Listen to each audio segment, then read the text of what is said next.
오늘 아침에는 우리 누가복음 15장 11절부터 마지막 32절 말씀을 읽게 됩니다. 누가복음 15장 11절부터 32절 말씀. 주보에 소개할 때는 오늘 묵상의 주제를 잃어버린 한 아들, 이렇게 소개가 됐습니다. 말씀을 준비하면서 묵상의 주제를 바꿨습니다. 집 안에 있는 탕자, 집 안에 있는 탕자. 우리 주제 성구를 읽기 전에 먼저 누가복음 15장의 이 세 가지 비유, 이 비유를 예수님께서 누구에게 말씀하시는가를 우리가 정확히 이해하셔야 됩니다. 하나님의 말씀을 세 가지로 우리가 나타난다고 설명합니다. 첫 번째는 계시된 말씀, 계시된 말씀. 계시된 말씀은 하나님의 아들이 사람의 몸을 입고 이 땅에 오신 예수 그리스도 자체가 살아있는 하나님의 말씀이 됩니다. 그 다음 두 번째는 기록된 말씀. 기록된 말씀은 우리가 이 성경을 가지고 있는데 그 성경 자체가 기록된 말씀이다. 그 다음에 세 번째가 선포된 말씀. 선포된 말씀. 우리가 설교자들을 통해서 어느 본문을 선택하고 그 본문을 중심으로 하나님의 말씀이 선포됩니다.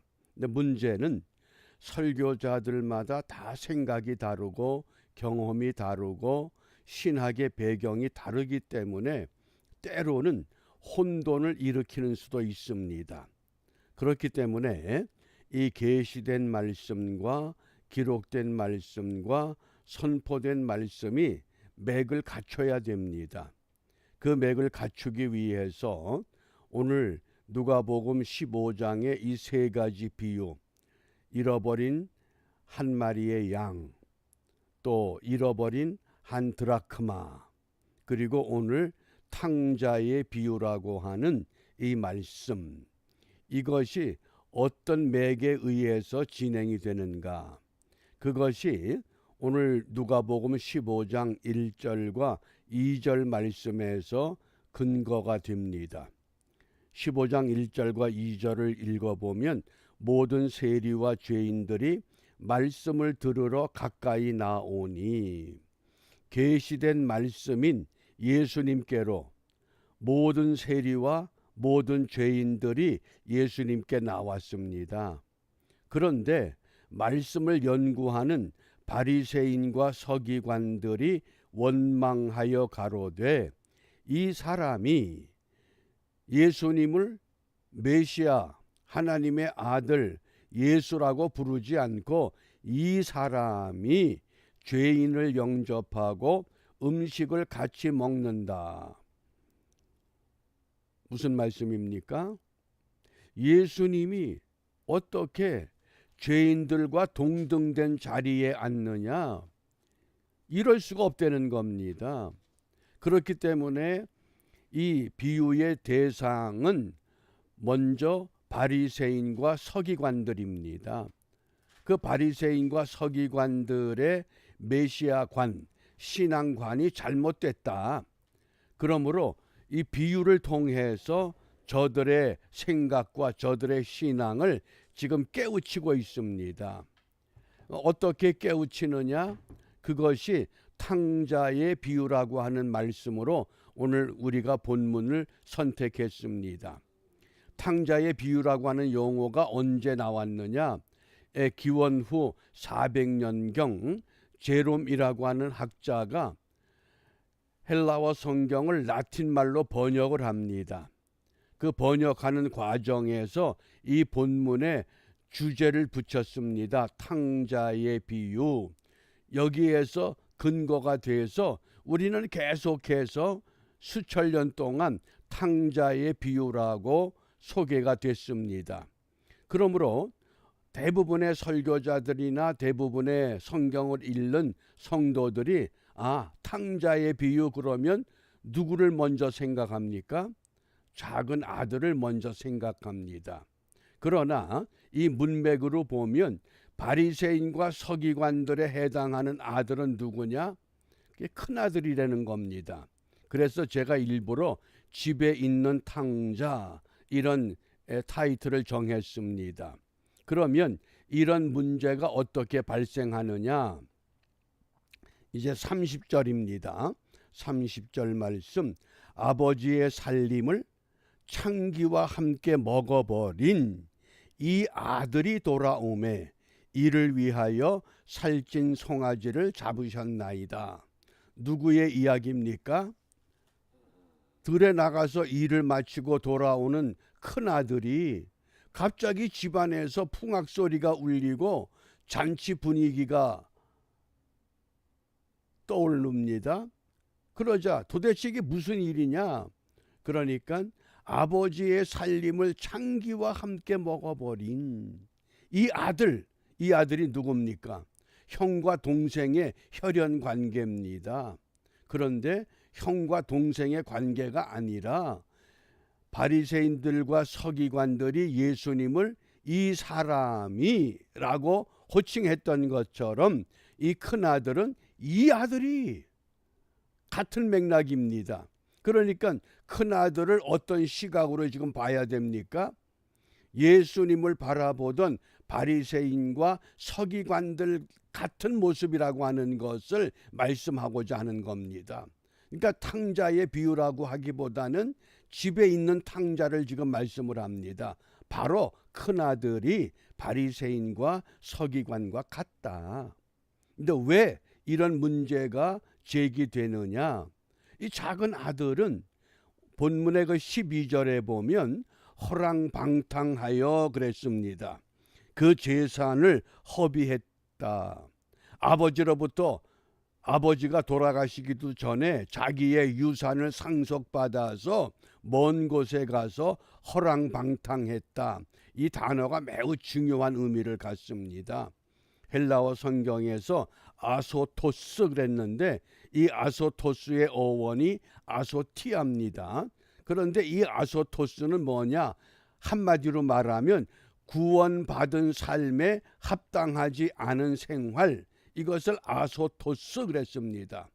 작은 아들이 분명히 아버지가 살아 계신데 자기의 유산을 상속받는 건 이건 완전히 율법에 어긋난 겁니다. 그런데도 아버지는 작은 아들의 몫을 떼주었습니다. 그것 가지고 가서 허랑방탕했다. 구원에 합당한 삶을 살지도 않았다는 겁니다. 이 아들은. 그런데 큰아들은 어떻게 했습니까? 집에서 아버지를 모시고 아버지의 재산을 지켜가면서 살아왔습니다. 그러니까 오늘 이 큰 아들의 입장에서 보면 이 작은 아들, 자기 동생이 아니라 이 아들은, 그래서 큰 아들에게 품꾼들이 27절 28절입니다. 당신의 동생이 돌아왔음에 당신의 아버지가 그의 건강한 몸을 다시 맞아 드리게 됨을 인하여 살찐 송아지를 잡았나이다.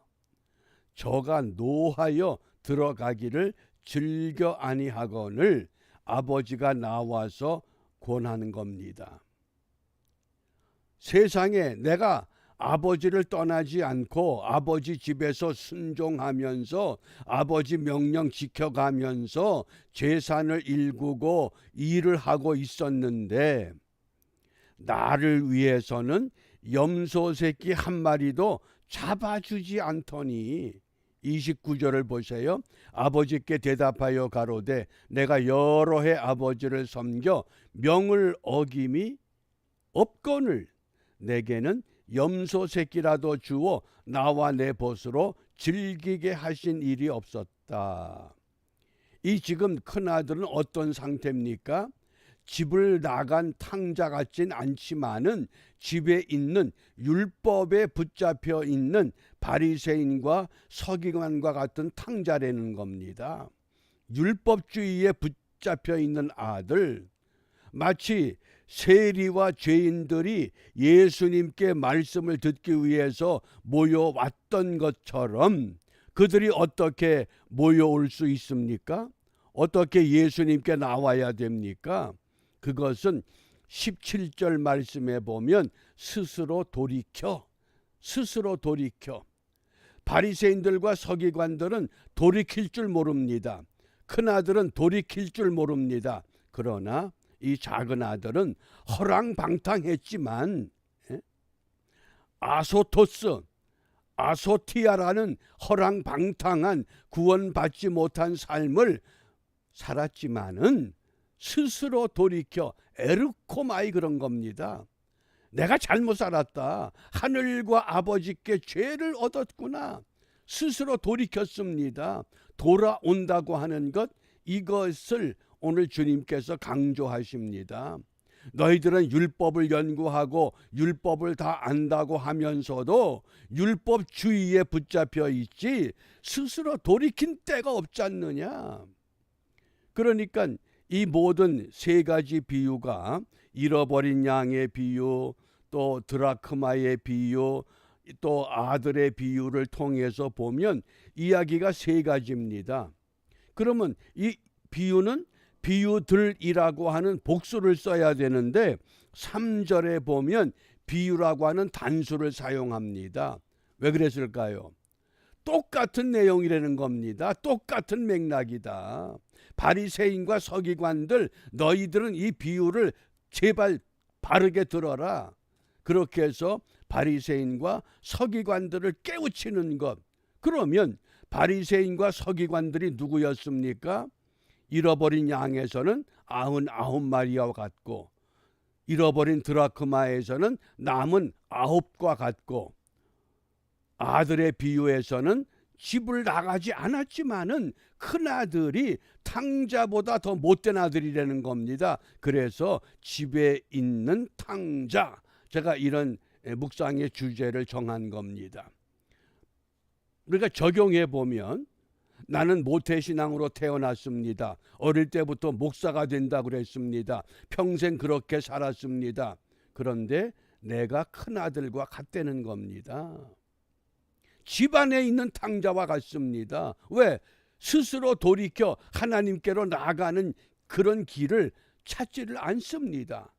의례껏 습관적으로 형식적으로 모든 것들이 제대로 갖추어진 것 같은 바리새인과 서기관들의 모습이 바로 누구냐? 바로 나라고 하는 것. 내가 열심히 신앙생활합니다. 주일마다 그 먼 데서 교회 옵니다. 내가 얼마나 신앙이 좋습니까? 그런데 한 번쯤은 에르코마이 스스로 돌이켜보라는 겁니다. 과연 내 신앙이, 내 믿음이 우리 주님이 기뻐할 만한 믿음인가? 모든 세리와 죄인들 같이 그 말씀, 선포된 말씀, 기록된 말씀, 계시된 말씀, 그 말씀에 온전히 사로잡혀 있는가? 그러므로 이 아침에 우리가 무엇을 기도해야 되겠는가?